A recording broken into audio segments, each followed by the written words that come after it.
সবাইকে। আজকে আবারও চলে এসেছি নতুন একটা ভিডিও নিয়ে। এটি হচ্ছে ডিফেন্স মেকানিজমের পার্ট 2। এই পার্টে আমরা 4টে ডিফেন্স মেকানিজম নিয়ে আলোচনা করব। প্রথম হচ্ছে sublimation, projection, compensation and আনডুইং।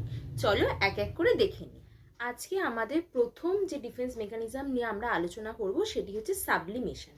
What is the meaning of sublimation? Sublimation is conscious and unconscious channeling of instinctual drive into acceptable activities.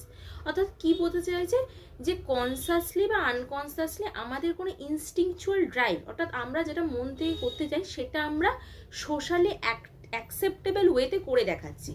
ধরো তোমার কোনো বন্ধুর ওপর তোমার খুব রাগ আছে, মানে প্রচণ্ড রাগ আছে, তুমি পারলে তাকে মেরেই দাও এরকম, কিন্তু তুমি এটা তো মারাটা তো কোনো সোশ্যালি অ্যাকসেপ্টেবল কোনো কাজ হয় না, তো তুমি তাকে মারতে পারবে না। তো তুমি কি মনে মনে ভাবছো যে আমি তো ওকে মারতে পারবো না, আমি ওকে পড়াশোনায় ঠিক হারিয়ে দেখাবো।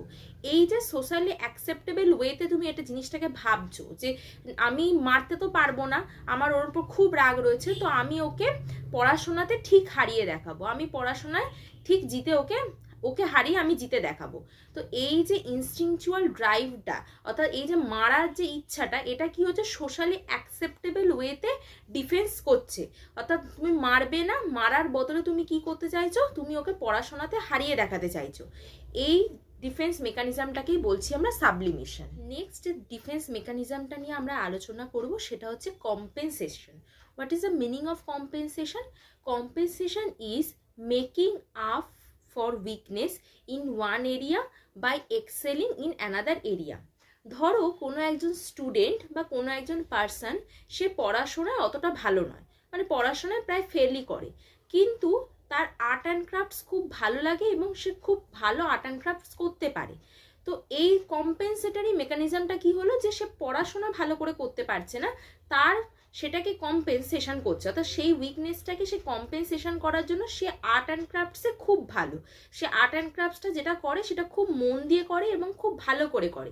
এই যে ডিফেন্স মেকানিজমটা কাজ করছে, এটাকেই আমরা বলছি কি কম্পেনসেশন মেকানিজম।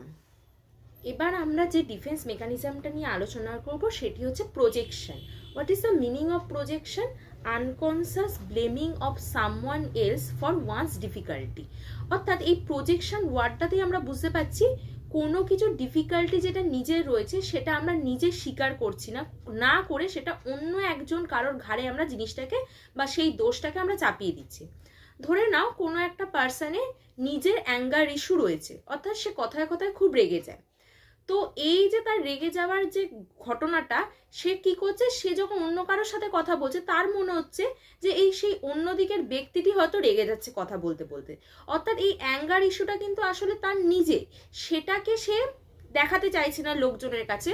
তো সে কি করছে, সেই জিনিসটা সে অন্য একজনের ওপর দোষারোপ করছে বা অন্য একজনকে সেই দোষটা চাপিয়ে দিচ্ছে, অর্থাৎ নিজের জিনিসটা সে অন্য একজনের ওপর প্রজেক্ট করছে।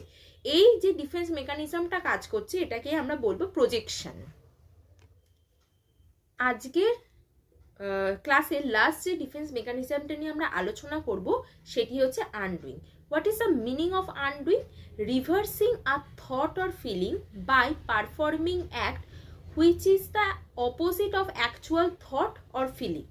অর্থাৎ তুমি তোমার মনে মনে একটা মানুষ সম্পর্কে যেটা ভাবছো, কিন্তু তুমি যে একটা পারফর্ম করছো সেটা ঠিক তার অপোজিট। ধরো তোমার কোনো পার্সনের ওপর, তুমি সেই পার্সনটাকে পছন্দ করো না বা তার সাথে কথা বলতে চাও না, কিন্তু তুমি অ্যাক্ট যেটা পারফর্ম করছো সেটা হচ্ছে ঠিক তার তোমার থটের ঠিক অপোজিট। অর্থাৎ তুমি একদিন তাকে গিয়ে একটা গিফট দিলে, যেটা দেখে তার মনে হতে পারে যে হ্যাঁ এই মেয়েটি আমার সাথে কথা বলতে চায় বা আমাকে ভালোবাসে তাই আমাকে গিফট দিয়েছে, কিন্তু সেই মেয়েটি কিন্তু অথচ মনে মনে তাকে একদমই পছন্দ করে না। অর্থাৎ তোমার মনের ভাবনার অপোজিট যে কাজটা তুমি করছো সেটাই হচ্ছে আনডুইং। এই ডিফেন্স মেকানিজমটাকেই আমরা বলছি আনডুইং। আজকের ক্লাসে আমি যে 4টি ডিফেন্স মেকানিজম নিয়ে আলোচনা করলাম, আশা করেছি তোমরা সবাই সেগুলো বুঝতে পেরেছো। যদি কোনো রকম কিছু অসুবিধা হয় অবশ্যই কমেন্টের মাধ্যমে জানিও। Thank you.